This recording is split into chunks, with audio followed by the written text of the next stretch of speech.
nabiga calayhi salaatu wasalaam aabbihiis wuxuu geeriyooday isagoo uurka hooyadiis ku jira oo weli aan dhalan.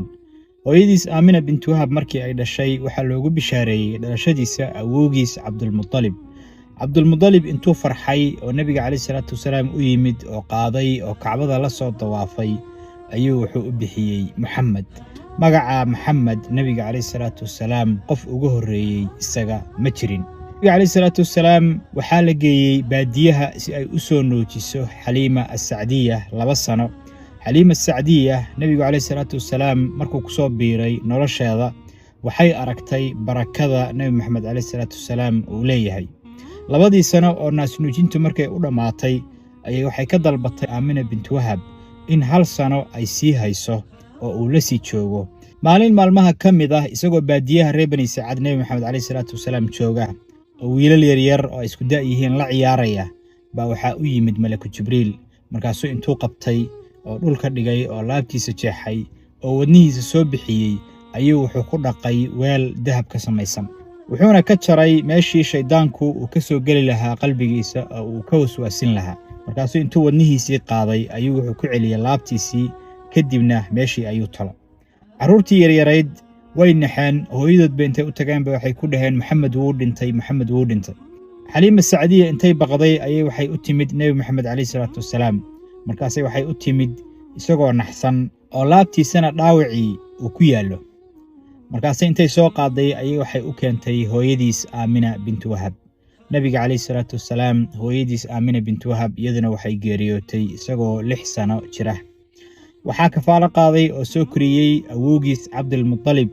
awowgiis cabdilmudalib wuxuu ka geeriyooday isagoo 8 sano jira, wuxuuna kala dardaarmay intuusan dhiman adeerkiis abudaalib.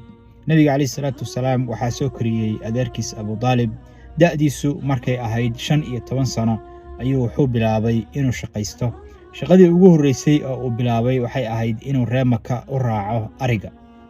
nabiga calayhi salaatu wasalaam markii da'diisu ay ahayd 20 sano ayuu wuxuu bilaabay inuu ganacsi uu sameeyo. warkiisii iyo akhlaaqdiisii wanaagsanayd iyo ammaanadiisii iyo runtiisii ayaa waxay gaartay dadkii ganacsatada ahaa ee reer Maka. dadka waxaa ka mid ahaa gabar la yiraahdo Khadiija bintu Khuwaylid. gabar waxay ahayd maalqabeena oo qabaa'ilka ugu nasabka fiican Quraysh ka soo jeeda. markaasay nabi maxamed calayhi salaatu wasalaam waxay ka dalbatay inuu safar u aado oo alaab uu u soo gado ama alaab iyadu ay lahayd uu u iibgeeyo. waxay ku dartay wiil yar oo adoon ah oo iyadu ay lahayd. nabi maxamed calayhi salaatu wasalaam safarkii ayuu aaday, waa uu soo noqday isagoo soo faa'iiday xoolaheedii iyo waxeedii ayuu u soo celiyey. wiilkii yaraa oo la socday oo adoonka ahaa ayaa Khadiijo uga sheekeeyey akhlaaqda wanaagsan ee nabiga calayhi salaatu wasalaam iyo intii uu la socday mucjizooyinka iyo barakada uu kala kulmay iyo sida dadku ay u jeclaadeen. Khadiija bintu Khuwaylid waxay nabiga calayhi salaatu wasalaam u soo bandhigtay in uu guursado. da'diisu waxay ahayd 25 sano, iyaduna markaas waxay jirtay 40 sano. nabigu calayhi salaatu wasalaam waa uu ka aqbalay Khadiija waana uu guursaday. waxayna u dhashay 6 carruur ah, 2 wiil iyo 4 gabdhood. 2 wiil waxay kala ahaayeen Qaasim iyo Cabdallah.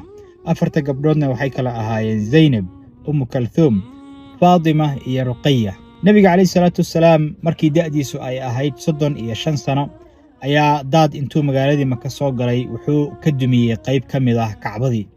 markaasaa nimankii madaxda ahaa ee Quraysh ayaa intay isku yimaadeen bay waxay yiraahdeen waa inaan Kacbada intaan duminno aan dayactirno oo dib aan u dhisno.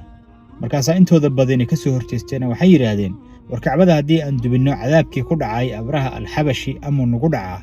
Al-Waliid ibn al-Mughira nin la yiraahdo ayaa wuxuu yiri ka fursan mayso Kacbada inaan duminno oo dib aan u dhisno. markaasay waxay yiraahdeen Waliidow diyaar weeye, laakiin adigu inoo bilow, adiga aan ku fiirino inuu cadaab uu kugu dhaco iyo in kale. Waliid ibn al-Mughira faaskiisii ayuu qaatay, Kacbadii ayuu qayb ka dumiyey. Kacbadii markii uu qayb ka dumiyey oo uu arkay inaysan waxba ku dhacayn ayuu Quraysh wuxuu ku yiri idinkuna alaabtiina soo qaata oo dhinaciina ka soo gala. laakiinse waa ay diideen oo waxay yiraahdeen bal caawa seexo oo subaxii soo toos markii aad baridid ayaan kala ogaanaynaa inay wax kugu dhaceen iyo in kale. subaxii markii uu soo kacay isagoo bad qaba oo caafimaad qaba ayay ku qanceen Kacbada inay dumiyaan oo dhulka la simaan. kacbadii markii ay dumiyeen ayay waxay bilaabeen inay ururiyaan lacagtii lagu dhisi lahaa kacbada oo lagu cusboonaysiin lahaa. lacagtaas kacbada lagu dhisayo waxay shardi uga dhigeen in lacag xaaraan ah aysan soo gelin. hal shilin oo xaaraan ah inuusan soo gelin. lacagaha xaaraanta oo aan soo geli karin waxay ku tilmaameen lacagta ribada laga helayo, lacagta laga helo khamaarka, iyo lacagta laga helo dumarka jirkooda ka ganacsada. lacagtii markii ay soo ururiyeen oo kacbada in lagu cusboonaysiiyo ay damceen inay bilaabaan baa lacagtii baa ku yaraatay. markaasay waxay yiraahdeen maadaama lacagtii ay nagu yaraatay, kacbadu intii hore oo ay ahayd aan ka yarayno oo xoogaa aan ka jarno si lacagta aan ugu filaysiino. sidii ayay sameeyeen, kacbadii ayay dhiseen. markay dhammeeyeen ayay markii marayeen meeshii xajarul aswadka la gelin lahaa, baajifooyinkii Quraysh waxay ku dagaalameen oo isku qabsadeen qoladee xajarul aswadka gelinaysa booskiisa. iyagoo shiraya ayaa nin la yiraahdo Abaa Umaya oo oday weyn ahaaba wuxuu yiri, qofka ugu horeeya oo albaabka ka soo gala ayaa idin garnaqaya. qofkii ugu horeeyay oo soo galay ayaa waxa uu noqday Nabi Maxamed calayhi salaatu wassalaam. markaasay waxay yiraahdeen waa as-saadiqul amiin, isaga ayaan ku qanacnaa.